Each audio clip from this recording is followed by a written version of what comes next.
when I listened back to it just now, I thought, wow, this was pretty awesome. This is Really pretty good. Great job here. When it was very sound design heavy. So there Yeah, was yeah, yeah. way more sound design and almost no music anymore. Yeah. Atonal tracks with a lot of sound design. We have a trailer like that. Yeah. So. Hey guys, welcome back to another Composers React, and we're here back with Sander. Hello, nice to be back. For the people that don't know Sander is the composer for Deliver Us the Moon and Deliver Us Mars. And we have been working for a long time together. And funny enough, we haven't reacted on our own game, our first game, our debut game. Absolutely. Yeah. Deliver Us the Moon, and especially the trailer, of course. So I didn't ask the surprising factor of this. We just want to react to this and kind of share a little bit of the stories, how it came to be. Because this one is an interesting one. It is, yeah. There's, I think this trailer marks a couple of interesting developments. So one, we actually incorporated our credit song here. Yeah. So I guess we released this one after we released the game. We made so many trailers back then that honestly I don't really remember when we did which one. I think we did like 7 separate custom-made trailers. Reinventing it, one more emotional, one more blockbustery, one more a little bit scary. Yeah. And this one was kind of on the end of it where we said, okay, what can we do more?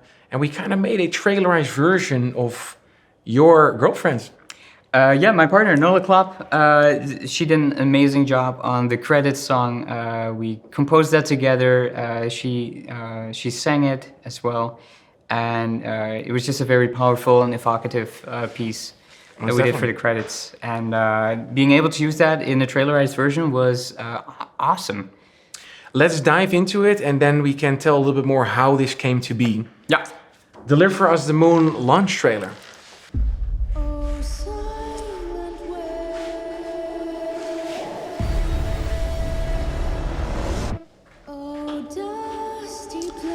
Yes. A little bit dark.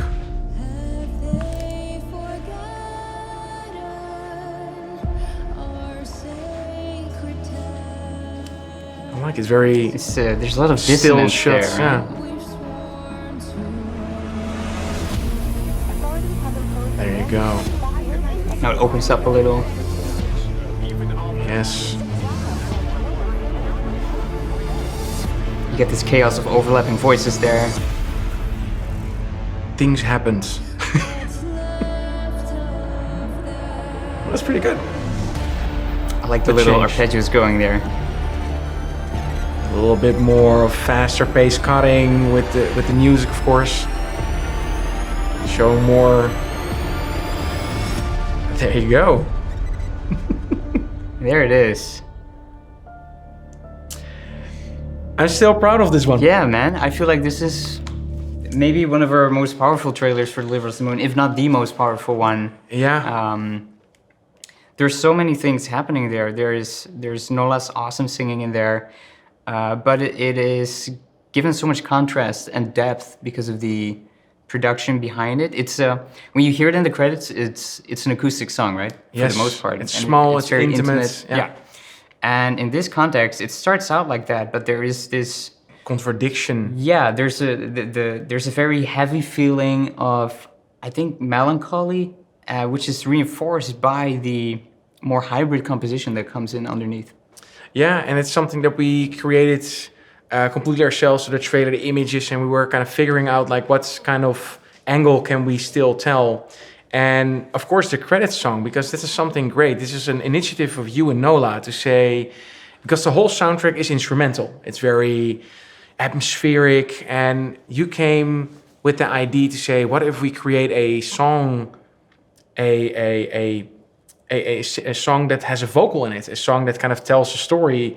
And we said, hey, we can actually have a right fit in the credits. But that is indeed what you're saying, very intimate. Yeah. And not per se very trailery, blockbustery in that sense.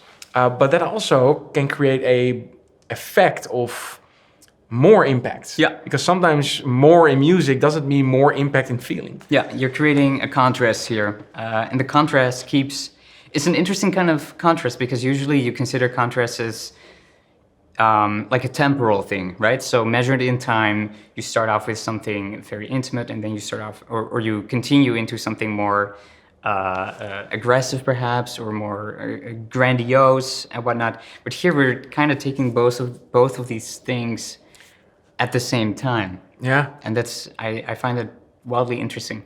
It's very cool. Honestly, it's been years since we did this trailer. And when I listened back to it just now, I thought, wow, this was pretty awesome. This is pretty good. Great job here.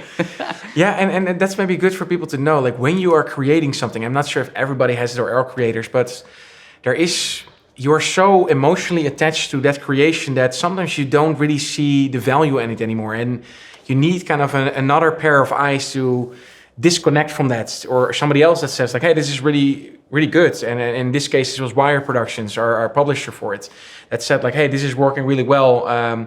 Let's go for it. And only when time kind of passes, you can look back at things and you're like, whoa, I'm actually really proud of that. That turned out really good. And I have this with this as well. It's a good one. Yeah, it keeps surprising. I like how it keeps surprising me all the time. So it starts out quite gentle, but then you have these really heavy dissonant notes coming in. There's a lot of distortion as well. I think this is where we figure out how to use isotope trash. Probably that was I really loved that, and I think if I think back of that time, that was probably the time that I was playing Doom Eternal. So I was on the distortion train. You wanted some Doom Eternal in that. You never know when inspiration strikes, right? But it's true. What you're saying, like it sounds ridiculous, but yes, I think it does influence a little bit of like the tone of voice sometimes, and even if it's in a light influence. Sure. I think the distortion definitely came there because I wanted to mangle that voice. Like it starts off so pretty, so beautiful, so intimate, but then by the end of the line, it goes into completely destroyed mode. I love it when we can mangle sound like that, especially when it comes, because this is also another example of contrast and dynamics, right? When you take something so pure and so elegant and you mangle it into something like that, there's a very nice transition and a little story on its own that's being told there. Yeah, it is beautiful. I know the first time I heard the song, you were creating it, and then I got the first version of now. I'm like, wow, this is different. Like, what are we gonna do with this? How can we fit this? And at one point, when we wanted to turn this into a more trailerized version, we were a little bit afraid it had too much of a Disney effect, where it's like, oh, maybe it becomes a little bit too sweet or romanticized. And I think there's one version where we said, I'm not sure if this is going the right direction. And then this version turned out, I was like, oh, but actually this works. I think it had to do with the section of the song, because the song is way longer, of course. We took some sections from it. And this was working great for us. We was like, okay, if we use it like that, and then we stop, and then in the end, of course, it goes a little bit more only in the music and more climactic parts. That worked really well for us. We had to pick the right segments from the song in order for this to work properly. Yeah, but it's really cool. It's nice that these things come together. And if you know us a little bit and you know Deliver Us the Moon, you have seen all these trailers. Like we said in the beginning, there's an emotional trailer, a more blockbustery one, and a thriller one. And at one point we were like, what can we show more? What is left to show? What do we even have? Because let's not forget, we don't create, at least for our Deliver Us the Moon trailers, we did not create like new footage. Everything was taken in-game. So everything you see in our trailers is in-game stuff. Actually, there is the goodbye trailer where you see Isaac in his room. I think that one we did create custom, but you know, all the room is there. So the room is there, yeah. The only thing is that there are some assets that are not in that room in the game, and we kind of placed it there just to tell a little bit of a narrative. It was kind of a one-shot. And we did that 2 times. A one shot where kind of there's no cuts, there's just one long shot, and then we made a trailer out of that just to show a feeling, kind of to get the vibe of what we are trying to do.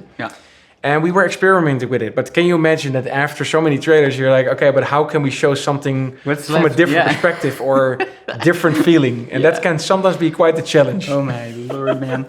And I was a little, so when we did Delivers Mars, I was a little relieved to see we had 2 hours of cinematics.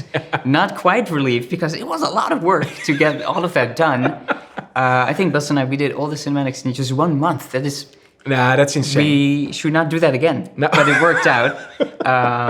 But by the end of that month, I thought, okay, so we got 2 hours. We can definitely get 7 trailers out of this. Yeah, because there's so much to go from. Yeah. Whereas in Deliver Us the Moon, it was like, okay, we got a handful of cinematics throughout the entire game. Yeah. And we got to rehash them as well as we can in so many different trailers. I think it is a testament to our versatility, I think, and our ability to rehash material. And you in need new to ways. imagine, not everything was completely action-packed. So there's moments where it's a little bit more slow-paced. It's beautiful, and it has completely different dynamic of emotions. But even if you make a trailer, you want, of course, giving people a little bit of spice, a little bit of that edge of your seat effect. So... you can run into trouble if you want to make an action-packed trailer, and therefore this one was very nice because it starts extremely slow-paced. Yeah. More settings, more images of situations, instead of just having a fast pace. Jason Statham putting his guns Rambo and Arnold Schwarzenegger exploding everything. And I think you need to find the right dynamic by showing both, because the game has both. It has the action moments, it has the emotional moments, but it also has more of the serenity moments, the moments of atmospherical, internal conversation with yourself. Yeah, And I think that's in a short period of time, because that's what a trailer needs to do. Very short, you don't have too much time. And especially in this time and age, the attention span is too low, so you need to get them fast. Yeah, so, I mean, looking back at this was, what, 4 years ago, I guess? Yeah. Do you feel like it holds up to today's trailer trends? Yeah. Or have we moved on?